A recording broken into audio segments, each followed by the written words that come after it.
বুখারী শরীফের মধ্যে 3 পৃষ্ঠা করে লম্বা হাদিস। আমি এখান থেকে একটা কথা উদ্ধৃত করতে চাই আপনাদের কাছে। হযরত কাফির ইবনে মালিক রাদিয়াল্লাহু তাআলা আনহু এই 3 জনের মধ্যে তিনি ছিলেন অপেক্ষাকৃত বয়সে নওজওয়ান, আর বাকি 2 জন ছিলেন প্রবীণ বয়স্ক, এবং তারা 2 জন ছিলেন ইসলামের সর্বোচ্চ মর্যাদার সাহাবী, বদরের যুদ্ধে অংশগ্রহণকারী সাহাবী হিলাল ইবনে রবি এবং মুরাদ ইবনে রবি এবং হিলাল ইবনে উমাইয়া রাদিয়াল্লাহু আনহু। তখন কাফির ইবনে মালিক রাদিয়াল্লাহু আনহু তিনি নওজওয়ান যুবক মানুষ, শরীর স্বাস্থ্য ভালো ছিল, কিন্তু যে কোনো কারণে একটা ভুলের মধ্যে পড়ে জানাতে যাওয়া হয়নি। তিনি যখন আল্লাহর নবীর কাছে গিয়ে নিজের ভুল স্বীকার করলেন, তো একদম লোককে সে তাকে কুমন্ত্রণা দিল, তাকে অস্পষ্ট দিল, তাকে বাজে পরামর্শ দিল, ভুল পরামর্শ দিল তাকে। তোমার কি দরকার ছিল গিয়ে নিজের অপরাধ স্বীকার করা? তুমি যদি আল্লাহর নবীর কাছে গিয়ে একটু ঘুরে কাছে বলতা যে হুজুর আমার অসুস্থতা ছিল, আমার মাথা ব্যথা ছিল, আমার পেট ব্যথা ছিল, এরকম একটা কিন্তু বাহানা বলতা, তাহলেই তো তুমি এই বিপদে পড়তা না। কাপড়ের মাঝে পড়ে যে আমার কথার মাথা ব্যথা হচ্ছিল না, পেটে ব্যথা হচ্ছিল না, কোনো ব্যথা করছিল না, আমি কেমনে বলবো? কেমনে বলছি না? আমি তো বললে সবসময় কথা বলতে হয় নাকি? এই কুমন্ত্রণা ওনাকে দেওয়া হয়েছিল। দেখেন, সাহাবায়ে কেরামকে আমরা বলি, আমরা সাহাবায়ে কেরামকে সত্যের মন্তব্য বলি, আমরা বলি জীবনের প্রতিটি ক্ষেত্রে আল্লাহর পয়গম্বরের সমাধি গ্রহণ করতে সাহাবায়ে কেরামের মধ্যে আমাদের জন্য চমৎকার এবং উত্তম আদর্শ রয়েছে। আমাদের আকাবিরিনরা এমনিতেই করেন না। জীবনের পড়তে পড়তে, জীবনের ক্ষেত্রে ক্ষেত্রে এই জাতীয় পরিস্থিতি আমাদের সৃষ্টি হবে।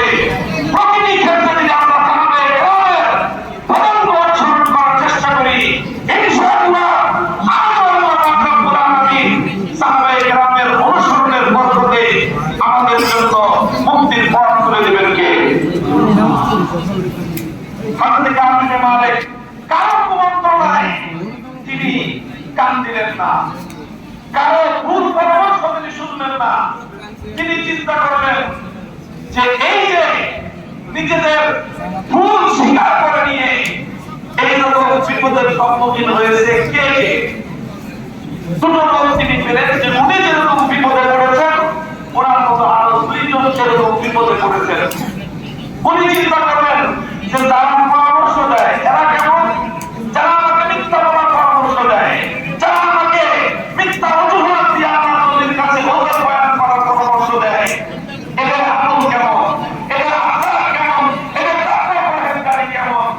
আর যেই 2 লোক তারা কোনো মিথ্যা অজুহাত দেয় নাই, সত্য স্বীকার করে নিয়ে বিপদে পড়েছে, ওই 2 লোক কেমন? তো তিনি চিন্তা করে দেখলেন যেই 2 জন লোক সত্য স্বীকার করে বিপদে পড়েছেন, তারা নেককার লোক, তারা সালেহ লোক, আল্লাহর লোক, বদরের যুদ্ধে অংশগ্রহণকারী, ইসলামের আল্লাহর পয়গম্বরের সেই সর্বোচ্চ মর্যাদা সম্পন্ন বদরী সাহাবী।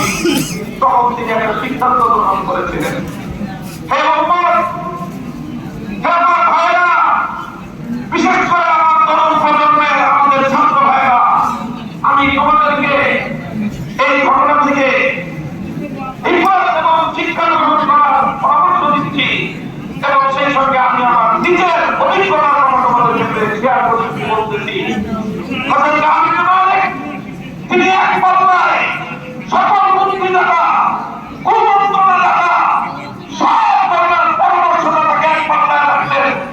2 জন আল্লাহওয়ালা সালেহ ব্যক্তির মতামতকে তিনি আরেক পাল্লায় রাখলেন। সমস্ত কুমন্ত্রণাদাতাদের পরামর্শের দিকে তিনি প্রত্যাখ্যান করে 2 জন আল্লাহওয়ালা ব্যক্তির আনুগত্য এবং অনুসরণকে নিজের জন্য কল্যাণকর মনে করলেন।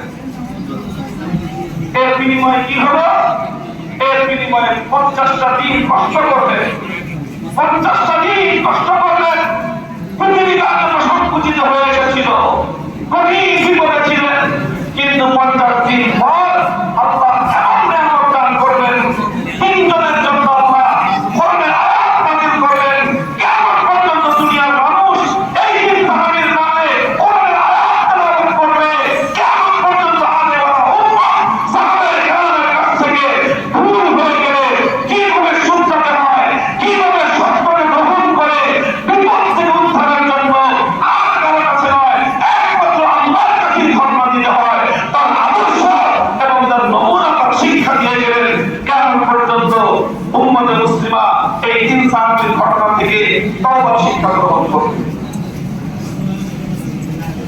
আলহামদুলিল্লাহ এই তিনজন ব্যক্তি উম্মতের জন্য মেয়ার হয়ে গেলেন, তওবার মেয়ার।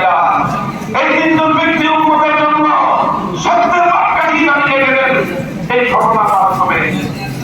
বন্ধুগণ, আমি যে অভিজ্ঞতা বলতে চাই আপনাদের কাছে, দেখেন আপনারা জানেন 2021 সালের মার্চ আর এপ্রিল মাসে আমরা কঠিন এক বিপদের মুখে পড়ে গেলাম। গোটা রাষ্ট্রযন্ত্রের সকল শক্তিগুলো আমার মতো একজন দুর্বল মানুষের উপর এমন ভাবে হামলে পড়লো, একটা মরা পানির উপর যেরকম আকাশ থেকে সমুদ্রগুলো আর জমিন থেকে পুকুরগুলো যেমন হামলে পড়ে আমার উপর, আমি ব্যক্তির উপর সেইভাবে হামলে পড়লো। রাষ্ট্রের সমস্ত এজেন্সিগুলো, সমস্ত গোয়েন্দা সংস্থাগুলো, প্রশাসনের পুলিশ বলেন, পিটিআই, এনএসআই, এসপি, গোটা প্রশাসন, সেই সাথে বিগত সরকারের সরকারি দল সব এমন ভাবে হামলে পড়লো, সমুদ্রের গরুর উপর হামলে পড়ে। আমরা কত বের করে এইভাবে হামলে পড়েছিল। পরিস্থিতির ভয়াবহতায় কল্পনা করতে পারি নাই যে এইরকম ভয়াবহ পরিস্থিতির সম্মুখীন হওয়া লাগতে পারে। ওই কঠিন পরিস্থিতিতে পড়ে নিজেকে চিন্তা করলাম, কি করবো এখন, কিসে হারা হয়ে গেলাম, চিন্তা করলাম কি করণীয়। সাহায্য করবেন আমাকে। আমার অন্তরের মধ্যে আল্লাহ আয়াতকে আমার অন্তরের তাই এই আয়াতের প্রতি আল্লাহ মনোযোগ নিবদ্ধ করে দিলেন যে মামুনুল হক, তুমি এই আয়াতের দিকে লক্ষ্য করো।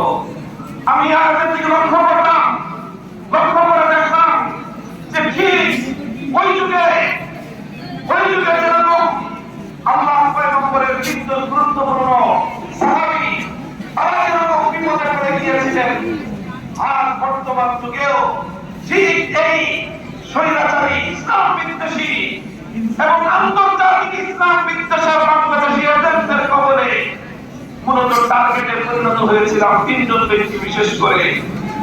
আমি লক্ষ্য করে দেখলাম এই তিনজনের রূপটা ঠিক ওরকম সাহাবীদের তিনজনের যেরকম একটা অবস্থা ছিল। ওই তিনজনের মধ্যে দুইজন ছিলেন বয়স্ক, একজন ছিলেন যুবক।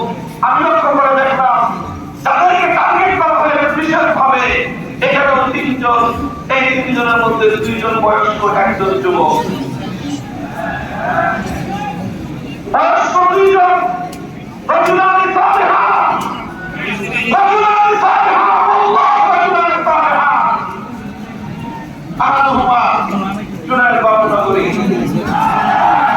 ওয়াল আখার নূর হোসেন আল-কাসেমি রাহিমাহুল্লাহ তাআলা রাহমাতান ওয়াসিআ ওয়া জাআলাল জান্নাতা মাওয়াহুমা।